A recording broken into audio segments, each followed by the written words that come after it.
Good day mga kalabers, no? Magandang araw sa inyong lahat mga kalabers. Ito pong ituturo ko sa inyo mga kalabers is paano gumawa ng oil kalan mga kalabers, no? Alam kong marami na nakagawa nito pero gusto ko lang pong ipakita sa inyo kung paano ko po ginawa sa version ko po ito mga kalabers, no? Hindi ko po, meron akong ginagayahan mga kalabers pero gumawa din tayo ng atin na design or discarding natin mga kalabers, no. So ito lang mga kalabers, yan pong tinitira ko na yun mga kalabers, may butas na yun mga kalabers. Gumamit lang tayo ng scrap na tubo mga kalabers at saka plate. Diyan natin ilagay yung tubo natin na may butas kasi dyan lalabas yung apoy. Dyan lalabas yung apoy mga kalabers. Hindi ko nga po ipakita sa inyo mga kalabers kung paano ko binutasan mga kalabers. Gumamit ako ng barida. So nahirapan tayo sa kalisod mga kalabers, no? So Bisaya tayo mga kalabers at saka gumamit tayo ng pipe na number 4 mga kalabers at itak na natin mga kalabers para weldingin na natin.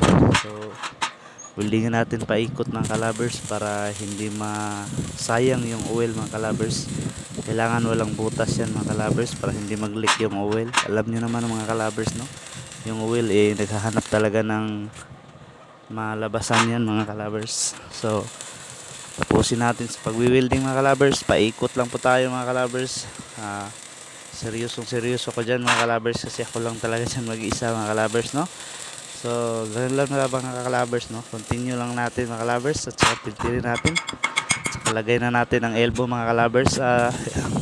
Saka mga kalabers, yan palang elbow mga kalabers, ayan po ang lagyan natin ng daanan po yun ng hangin mga kalabers, no? Yung kabit natin na blower kailangan din natin gamitan ng eskwala mga kalabers at tik-atik lang good aron nun. So ano lang mga kalabers, no? Continue lang dyan punta mga kalabers. At saka gumawa na tayo ng frame mga kalabers para may frame naman yung ilagay natin na kaldero mga kalabers, no? Yun lang, welding natin at saka i-pit up mga kalabers, no?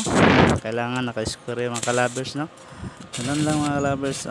Continue lang, weldingin natin para hindi lagyan ng paa. So gumamit pa rin tayo ng eskwala at tik-atik lang din mga kalabers, no?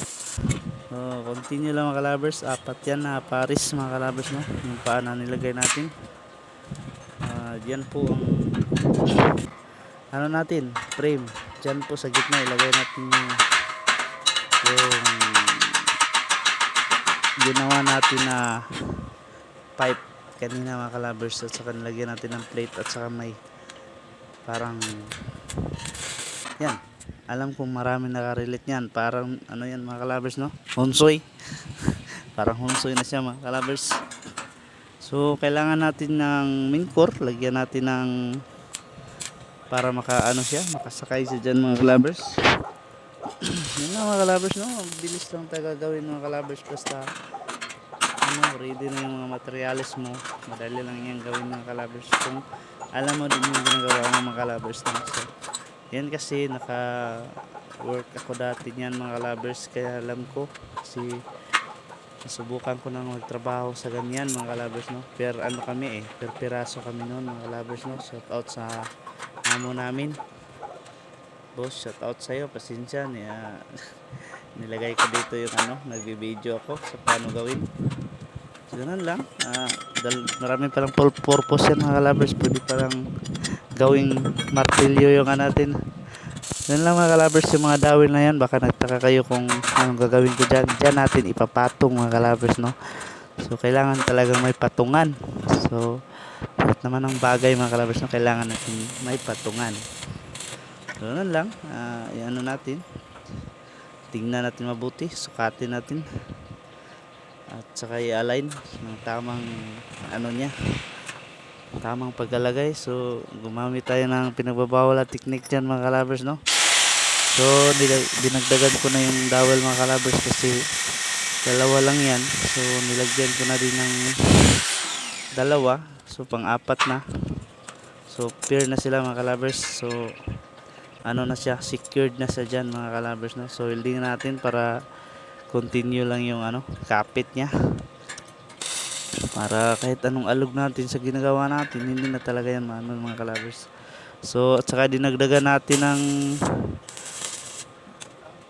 pipe na maliit mga kalabers, no. Number 1 po yan mga kalabers, para sa dyan natin isasalpak yung blower natin mga kalabers.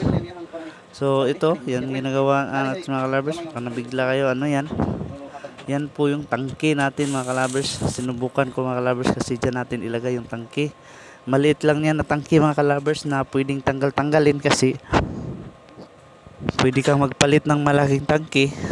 Pero kung maliitan lang yung lutuin mo, so pwede na yan. Katulad ko, ang ginawa ko is ganyan lang. So yan lang parang mga kalabers, no. So silip-silipin natin na yung tamang pagkalagay, parang totoo ba, parang totoo talaga na nag-iisip pa pero hindi pala. Yan lang mga kalabers, no. So continue lang mga kalabers, parang nalilito na si ano yan mga kalabers, no. Yung kalabers natin dyan nalilito na. So grabe talaga yung lito natin dyan mga kalabers, no. So tirahin na, baka tirahin pa ng iba. Yan lang, continue pa din. So lagyan natin sa kabila para mas ano talaga, kapit. So alog-alogin natin. Okay na. So tingnan natin ang ano, debolt yan mga kalabers. Dyan idaan yung ano, oil. So yun lang, subukan natin mga. So okay mga kalabers, no. Wala nang intro-intro yan mga kalabers, no. Sinubukan talaga natin diretso mga kalabers, no. Hindi ko na kinakita kung paano ko pininturahan yung mga kalabers. Ang importante mga kalabers, no, ipakita ko sa inyo kung ano yung resulta ng ginagawa natin. Ang unang naka-virgin sa mga kalan.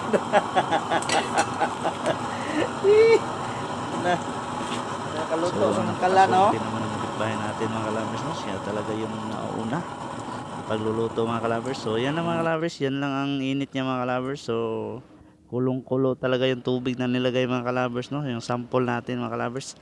So yan lang mga kalabers, thank you sa panonood din yung mga kalabers, no, at sana'y nasa mabuti kayong kalagayan lahat mga kalabers, no. So tingnan nyo mga kalabers kung ano yung mga materialis na nilagay ko mga kalabers. Sa gustong gumaya dyan, pwede gayahin yan mga kalabers, pero hindi pa talaga yung tapos mga kalabers kasi may pagbabago pa yung gawin natin mga kalabers, no. So continue lang tayo mga kalabers, explore natin yung paggawa natin mga kalabers. Yun lang mga kalabers, no. Ingat kayong lahat. God bless. At saka sana'y nasa mabuting kalagayan kayong lahat. So thank you. Bye bye.